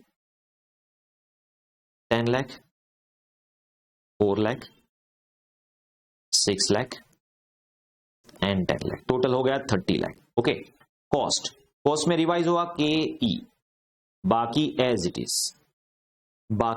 इट इज और यहां पे केएल नया आ गया, डब्ल्यू वेट कीजिए, तो वेट क्या होगा 0.3333, यहां पे भी 0.3333,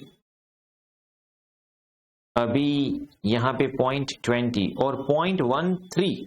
अभी यहां पे आप देख लीजिए 1 होना चाहिए, तो इसके हिसाब से हमें अरेंज करना है 0.3333 प्लस 0.3333 प्लस 0.2, तो 1 में से माइनस कर दीजिए तो आएगा 1.3333। तो यहां पे मैं सभी जगह 333 करेंगे तो 0.9999 आएगा। ओके तो यहां पे मैंने एक राउंड ऑफ कर दिया प्रेफरेंस में। ओके ठीक है। चलिए तो यहां पे मुझे दे दीजिए रिवाइज डब्ल्यूएसीसी क्या आएगा, रिवाइज डब्ल्यूएसीसी क्या आएगा, चलिए वो मुझे दे दीजिए।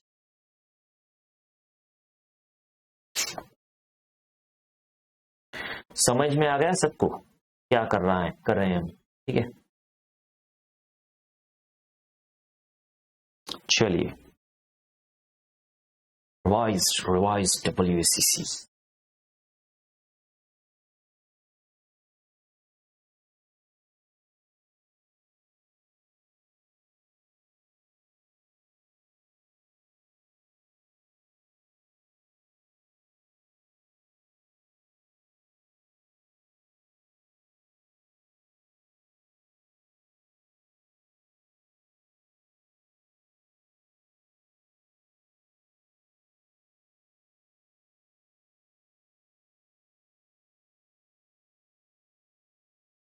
%10.67 या 6-8 या फिर 6-8 आइदर और। ओके, तो ये आ गया हमारा revised WACC। Everybody clear with this? Okay, तो कभी कभी सिचुएशन में ऐसे चेंज करके आपको पूछ सकते हैं, तो जो भी चेंज हो वो चेंज कर लीजिए, कॉस्ट रिवाइज कर लीजिए, स्ट्रक्चर रिवाइज कर लीजिए, वेट रिवाइज कर लीजिए और रिवाइज WACC कैलकुलेट कीजिए। Very easy, yes. चलिए तो इसको नोट डाउन कर लीजिए।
ओके, क्लियर है?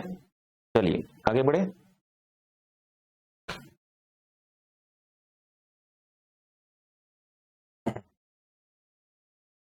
एग्जाम्पल 25 होमवर्क में, yes, book value market value weight दोनों दिया है। यहां पे redeemable at par, coupon rate मतलब इंटरेस्ट रेट, फ्लोटेशन कॉस्ट दिया है, तो हमें मार्केट वैल्यू यूज नहीं करनी है एनपी में। यस, वही है सेम सिचुएशन। वो मैंने जो क्वेश्चन करवाया था ना यहाँ पे आपको, ये 22, same kind of question, but यहाँ पे सिर्फ मार्केट वैल्यू पूछा था, यहाँ पे दोनों पूछ रहे, बट मैंने आपको 22 में पहले ही दोनों पूछ लिए कि भाई मार्केट वैल्यू के हिसाब से क्या होगा और बुक वैल्यू के हिसाब से क्या होगा। ठीक है, तो easy one, you can do this in homework 25। Yes, okay. Next देखिए 26। ये जो क्वेश्चन है वो आपको कई बार as it is just figure change करके पूछते रहते। देखिए May 15, old syllabus November 19, new syllabus November 19,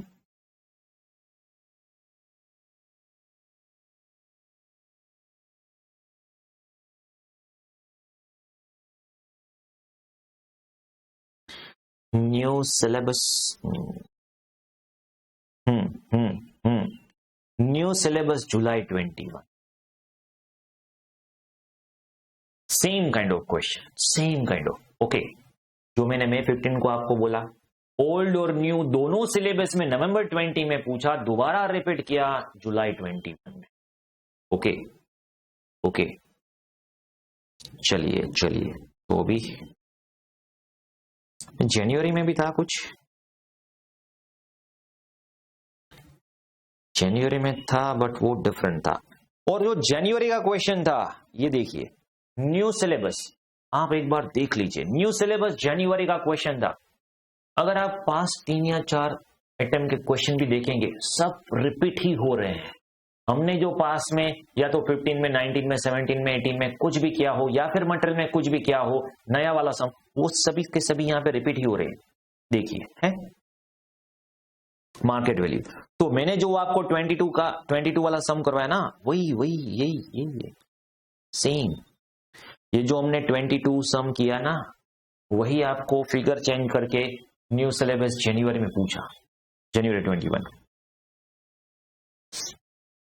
तो पास 2 अटेम्प्ट तो देख लीजिए, पास 2 या 3 अटेम्प्ट तो देख ही लीजिए। ओके, एज इट इज, एक भी वर्ड यहां से यहां चेंज नहीं हो रहा है। जो भी हमारे मटेरियल में सम था, वही फिगर चेंज करके पूछते हैं। ओके, तो मैंने आपको पहले ही बताया कि एक बार आपने ये मटेरियल कर लिया ना, दैट्स इट, और कुछ करने की जरूरत ही नहीं पड़ेगी आपको, दैट्स इट। ओके, चलिए कहां पे थे हम, वापस आ जाइए। एग्जाम्पल है 26, एग्जाम्पल है 26। एक मिनट, इसमें कुछ तो था, रिटेन अर्निंग कहां पे था, रिटेन अर्निंग कहां पे था, यहां पे था,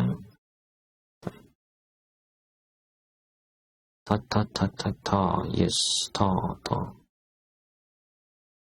एग्जाम्पल 26 पे आ जाइए, एग्जाम्पल 26 पे आ जाइए।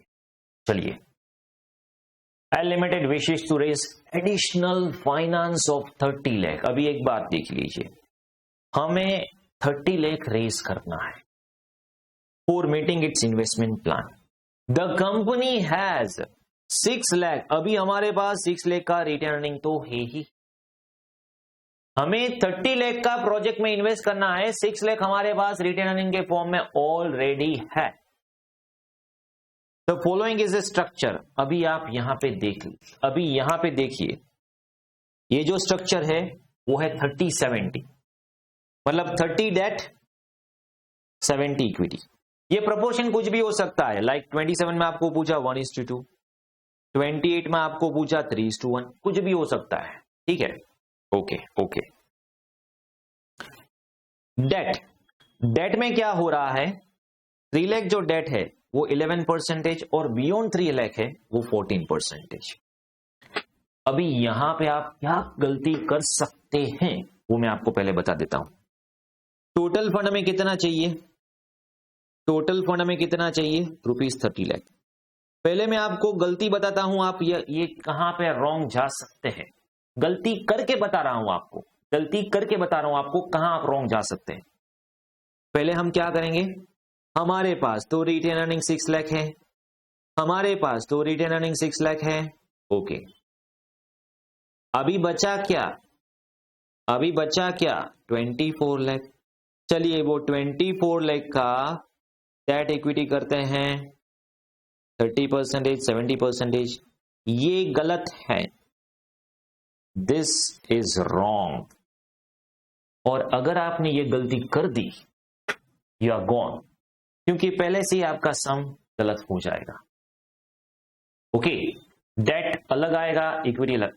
When I say debt equity, I don't mean to say debt equity share capital. When I say debt equity, I don't mean to say that equity share में कुछ डिफरेंस है क्या? If I say equity और if I say equity share capital, उसमें कुछ difference है क्या? हाँ है, डिफरेंस है भाई, बहुत बड़ा डिफरेंस है। क्या डिफरेंस है? When I say equity share capital, it will include only equity share capital. When I say equity, it is nothing but the shareholders fund. It is nothing but the shareholders fund. मतलब उसमें retain earning, reserve, surplus सब कुछ आ जाएगा. Yes yes yes. तो पहले आप bifurcate कर लीजिए. डेट है 30%. इक्विटी है 70%. ओके. डेट हुआ ₹9 लाख का और इक्विटी हुई ₹21 लाख. पहले इतना समझ में आया? अभी जो इक्विटी शेयर है उसमें से हम बाइफरकेट करेंगे कि आपका जो रिटेन अर्निंग है जो आपके पास ऑलरेडी है ₹6 लाख. हाँ, ऐसे बाइफरकेट करना है. और बाकी होगा इक्विटी शेयर कैपिटल, तो वो होगा 15 लाख. ये बहुत बढ़िया और बहुत जरूरी कंसेप्ट है, क्योंकि यहां पे एग्जाम में क्या आता है, जल्दी करने में हम ये थोड़ी बहुत माइनॉरिटीज जो होती है वो वहां पे चूक कर देते हैं. और यहीं पे ये चैप्टर क्या है, ये चैप्टर जो है ना 5 या 10 मार्क्स में आपको पूछते हैं, but you can score 100% mark. और पास में आप 2 या 3 अटेम्प्ट देख लीजिए, 10 मार्क का एक क्वेश्चन आ ही रहा है ये क्वेश्चन में, ये चैप्टर में से. ओके, तो यहां पे अगर आपको 10 मार्क में ये चैप्टर आ रहा है और 10 मार्क का कोई क्वेश्चन पूछ रहा है और आप वो मिस कर रहे, you are missing a lot. Okay, क्योंकि ये चैप्टर ऐसा है कि आप 10 आउट ऑफ 10 सेलेक्ट स्कोर कर सकते हैं इजीली. और इसमें नहीं, ये जो इको एफएम है, इको में जो 60 मार्क्स है ना, आपका टारगेट पूरा 60 है ना, उसमें 50 प्लस तो होना ही चाहिए, 50 या 55 प्लस होना चाहिए. एक भी क्वेश्चन, ओके, एफएम का एक भी क्वेश्चन यहां के यहां नहीं होना चाहिए. फिर इकोनॉमिक्स में जो भी आएगा वो तो आएगा ही, क्योंकि यहां पे हमें एफएम इको में 80 प्लस तो करने ही है, 80 प्लस तो करने ही है. ठीक है, चलिए. अभी डेट में भी बाइफरकेशन हो रहा है. क्या हो रहा है? अप टू 3 लाख 11% है, अप टू 3 लाख. तो इसमें बाइफरकेट कर दीजिए कि जो 3 लाख का डेट है उसमें है 11% डेट, और बाकी जो है 6 लाख उसका डेट है 14%. तो ये हो गया. अभी देखिए, कभी कभी ऐसा भी पूछते हैं. क्या पूछते हैं? नेक्स्ट क्वेश्चन में देखिए क्या पूछा था. Determine the pattern of raising additional finance assuming that firm intend to maintain existing debt equity mix 1:2. मतलब ये क्या है? फाइनेंशियल पैटर्न है, पैटर्न ऑफ फाइनेंस है. ये क्या है? Pattern of finance. मतलब आपको जो 30 लाख रुपीस चाहिए वो आप किस पैटर्न में रेज करेंगे, ये पैटर्न है. कभी कभी ये पैटर्न भी पूछ सकते हैं, जैसे यहां पे ओल्ड सिलेबस नवंबर 19 में पूछा आपको कि भाई पहले पैटर्न बताइए, फिर कॉस्ट बताइए, और फिर उसका WCC कैलकुलेट कीजिए. कॉस्ट में additional cost of debt, cost of equity, cost of retain earning, सभी के सभी जो स्ट्रक्चर उसकी कॉस्ट कैलकुलेट कीजिए, WCC कैलकुलेट कीजिए. साथ में बताया गया है पैटर्न भी समझाइए. हमको पैटर्न चाहिए एज ए मेन आंसर. तो मैं तो यहाँ पे वर्किंग नोट के हिसाब से करवा ही नहीं रहा हूं, मेन आंसर के हिसाब से ही करवा रहा हूं कि ये पैटर्न दीजिए. This is the pattern how the 30 lakh will be raised. Okay, तो अगर आपको पैटर्न पूछे, this is your answer. Okay, अभी यहां पे तो क्या पूछा है, ये तो वर्किंग है. आंसर नंबर 1 क्या पूछा है? Post tax average cost of debt. इसीलिए ये क्वेश्चन मुझे पता था पूछ सकते हैं कि भाई एवरेज कॉस्ट ऑफ डेट दीजिए, इसीलिए मैंने यहां पे जो आपको क्वेश्चन करवाया था. देखिए हमें इतना माइन्यूट में जाना है कि ये लोग कुछ भी पूछे, कुछ भी आपको पता होना चाहिए कि क्या पूछा है. तो ये जो एग्जांपल नंबर 20 हमने किया था, तो उसमें मैंने आपको बताया था कि डेट के 2 बाइफरकेशन आपको कर सकते हैं. यस, तो आपको अलग अलग करना है तो आप अलग अलग कीजिए, आपको एवरेज करना है तो आप एवरेज कीजिए. ये सब में इसी लेक्चर में मैंने आपको अभी समझाया कि अगर क्वेश्चन में जो स्पेसिफिकली आपको मेंशन दिया हो, क्या कि नहीं भैया हमें तो एवरेज कॉस्ट ऑफ डेट ही चाहिए, हमें ऐसे अलग अलग नहीं चाहिए, ये डेट 1 डेट 2 ऐसा नहीं चाहिए, हमें तो ओवरऑल कॉस्ट ऑफ डेट चाहिए। तो हम ऐसे कैलकुलेट करेंगे, ऐसे कैलकुलेट करेंगे। Okay okay, see understand the thing कि वो लोग आपसे क्या पूछ रहे हैं। ओके, अगर आपको पूछा है एवरेज कॉस्ट ऑफ डेट तो आपको एवरेज ही देना। Be precise in giving your answer. Okay, कुछ ज्यादा भी नहीं देना है, कुछ कम भी नहीं देना, आपको जो भी पूछा जाए उसका ही आंसर देना है to get perfect score. Okay चलिए, तो यहां पे हमें चाहिए एवरेज कॉस्ट ऑफ डेट। अभी कुछ लोग क्या करेंगे, अलग अलग, ये जो 3 लाख है उसका डेट फाइंड करेंगे, 6 लाख है उसका डेट फाइंड करेंगे और फिर 1/2 कर देंगे। अरे ऐसा नहीं करना है, यहां पे 3 लाख है, यहां पे 6 लाख है, तो हम ऐसे एवरेज नहीं कर सकते। अगर एवरेज करना है तो इसका वेटेड एवरेज करना पड़ेगा। ओके, इसका वेटेड एवरेज करना पड़ेगा। चलो छोड़िए, आप वेटेड एवरेज कर सकते हो या फिर, अब मैं दोनों तरीके से आपको बता दे रहा हूं कैसे कर सकते हैं, दोनों तरीके से बता दे रहा हूं। चलिए, आपको अलग अलग करना है और फिर उसकी एवरेज करनी है, अलग अलग करना है और फिर उसकी एवरेज करनी है। तो देख लीजिए, यहां पे जो केडी है, ओके, डेट 1 और डेट 2, ओके, उसका केडी क्या आएगा, तो यहां पे 11% 1 माइनस टैक्स। टैक्स क्या है, टैक्स क्या है भैया, कंपनी का तो टैक्स है 30%, 0.30। हमने पूरा सम पढ़ा ही नहीं पढ़ना चाहिए। ओके, पूरा सम पहले पढ़ना चाहिए। ओके ठीक है, ईपीएस है, डिविडेंड पे आउट है, ग्रोथ रेट है, करंट मार्केट प्राइस है, tax rate 30, share holder tax है। ठीक है चलिए ओके। और केडी 2 क्या है, 14 1 माइनस टैक्स। मैं पहले आपको अलग अलग समझा देता हूं, क्या आपको अलग अलग करना है तो अलग अलग कीजिए, साथ में करना है तो साथ में कीजिए। तो यहां पे क्या आएगा 7.7% और यहां पे क्या आएगा 9.8। अभी देख लीजिए, ये जो डेट 1 है और डेट 2 है उसका जो वेट है वो क्या होगा, तो 1/3 2/3, उसकी जो कॉस्ट है वो क्या होगी 7.7 9.8। ओके ठीक है, तो यहां पे ओवरऑल एवरेज क्या हो जाएगा, तो इसका एवरेज क्या होगा, चलिए मुझे बताइए एवरेज क्या होगा। या फिर आप ऐसे कर सकते हो, KD interest 1 minus tax NP into 100। तो ये आप कैसे करोगे, इंटरेस्ट में क्या होगा 3 लाख का 11% प्लस 6 लाख का 14%। ओके, उसको हम 1 माइनस टी से मल्टीप्लाई करेंगे, मतलब 1.3 से। तो इंटरेस्ट 1 माइनस टी क्या आएगा 33,000, 84 प्लस 33 इंटू 0.7 81,900। नेट प्रोसीड्स तो ऐसे ही 9 लाख ही है, तो केडी आ जाएगा average 81,900 divided by 9 lakh into 100। ठीक है, तो ये आएगा 9.10 और इसका भी एवरेज कर दीजिए, ये 9.10 ही आएगा। तो चॉइस इज योर, आइदर और, यू कैन गो, बट हमें एवरेज करना है। आप ऐसे दे दीजिएगा डेट 1 डेट 2 नहीं चलेगा। अगर आप डेट 1 डेट 2 अलग अलग रखते हो तो नहीं चलेगा, क्योंकि क्वेश्चन में पूछा है cost tax average cost of additional date. तो हमने जो भी एडिशनल डेट किया 9 लाख का, वो 9 लाख का ओवरऑल कॉस्ट चाहिए हमें 9.10।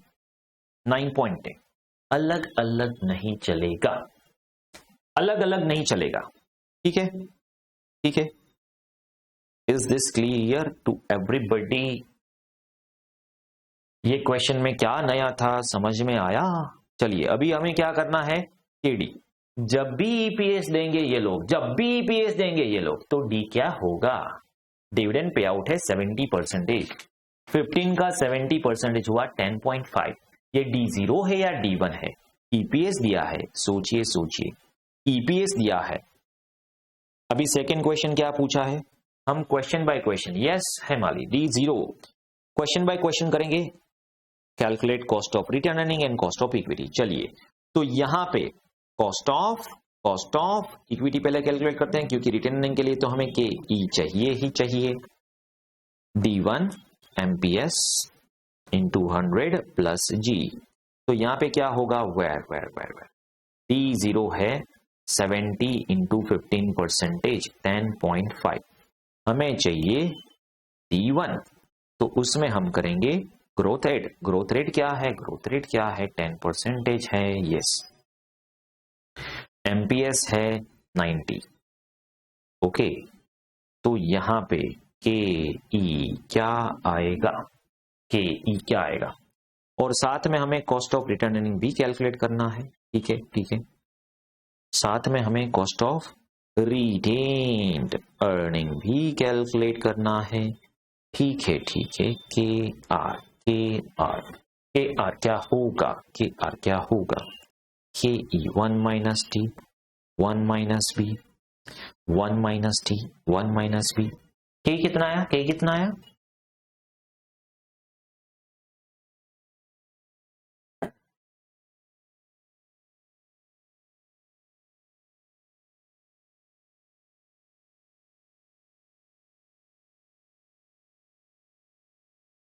%22.83। ठीक है, चलिए 22.83%। ठीक है, चलिए, तो अभी यहां पे 22.83%, 1 माइनस टैक्स रेट।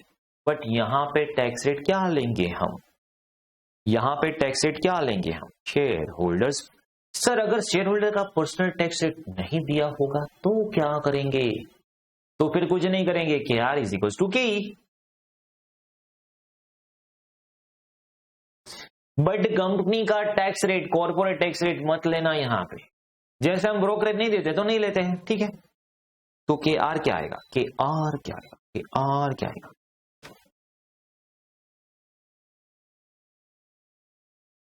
18.26। तो चलिए हमारा सेकेंड आंसर भी हो गया। अभी third, weighted average cost of capital. ठीक है, चलिए थर्ड करते हैं। Okay, calculation of WACC। Okay, calculation of WACC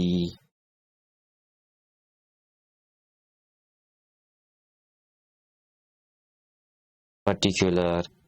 यहां पे कुछ वेट किया है, मार्केट वैल्यू, बुक वैल्यू, ऐसा कुछ?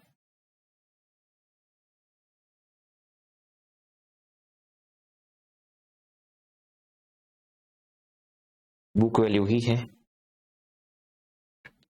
कि मार्केट वैल्यू है, क्या है, कुछ नहीं दिया है बुक वैल्यू।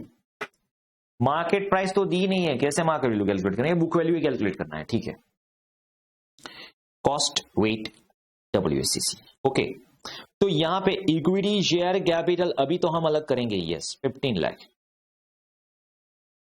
इसकी कॉस्ट है के ई 22.83।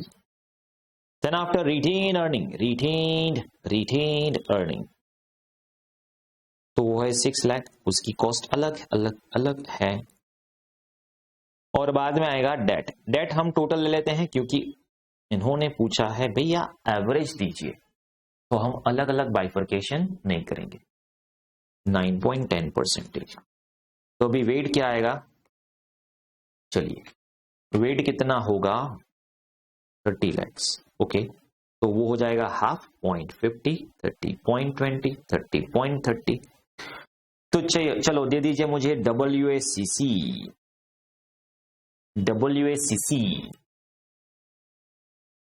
यस, रिटर्निंग है 18.26%। ठीक है, WACC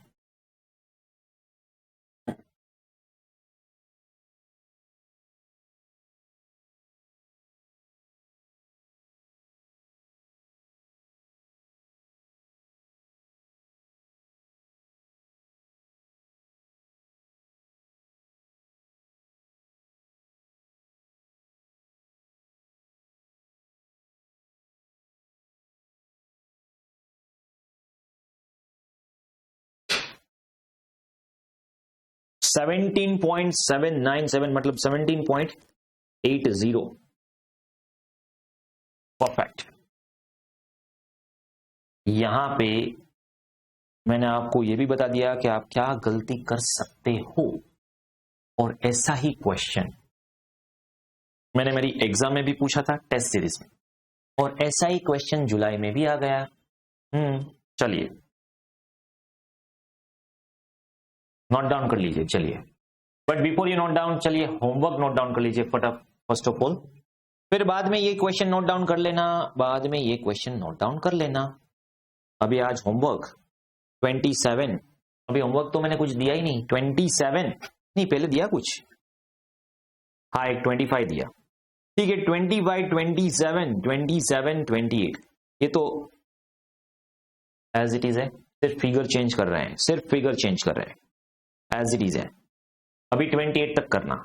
अभी होम असाइनमेंट ओपन कर लीजिए, बट बिफोर दैट ये 31 जुलाई वाला भी कर लेंगे आप। यस यस यस, क्यों नहीं, क्यों नहीं, क्यों नहीं। यहां पे आपको 3 स्ट्रक्चर दे दिए, ठीक है, कोई इश्यू नहीं। ओके ओके, चलिए ये भी आप होमवर्क में करके आना। 35, अगर नहीं हुआ तो मैं करवा दूंगा, डोंट वरी, डोंट वरी। अभी होम असाइनमेंट ओपन कीजिए। होम असाइनमेंट में question number 3, question number 4, question number 3, question number 4, question number 5 and question number 6 and 7, 8, 9, 10। बहुत सारे क्वेश्चन आज तो आने वाले हैं आपको, वैसे भी कल तो संडे है, हाँ ठीक है। तो ये जितने भी क्वेश्चन है, मैंने पहले ही बताया आपको, होमवर्क तो मैं दूंगा ही, ओके। क्योंकि यहां पे मैं ऐसे जो 30, 70 डेट मिक्स के जो सम है, बहुत सारे सम है, तो मैं ऐसे आपको निकाल सकता था कि भाई चलो ये 2-3 सम निकाल दीजिए, बट नहीं, प्रैक्टिस कीजिए, प्रैक्टिस से आप परफेक्ट हो जाएंगे, ठीक है। तो ये होम असाइनमेंट में 3 से लेके 10 तक कर देना है, 3 से लेके 10 तक आपको सॉल्व करके आना है। Yes yes, okay. और अभी आपको हाँ नोट डाउन करना बाकी है, नोट डाउन करना बाकी है। चलिए नोट डाउन कर लीजिए। 26, चलिए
अभी एक और लेक्चर हमें चाहिए, तो नेक्स्ट लेक्चर में ये चैप्टर खत्म हो जाएगा। यस, नेक्स्ट लेक्चर में तो आपको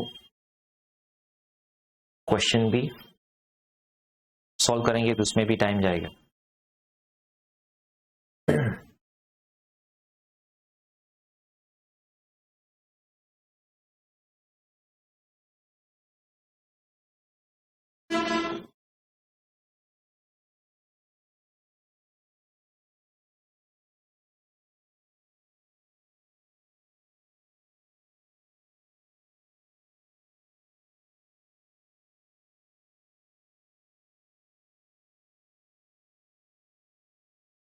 ओके,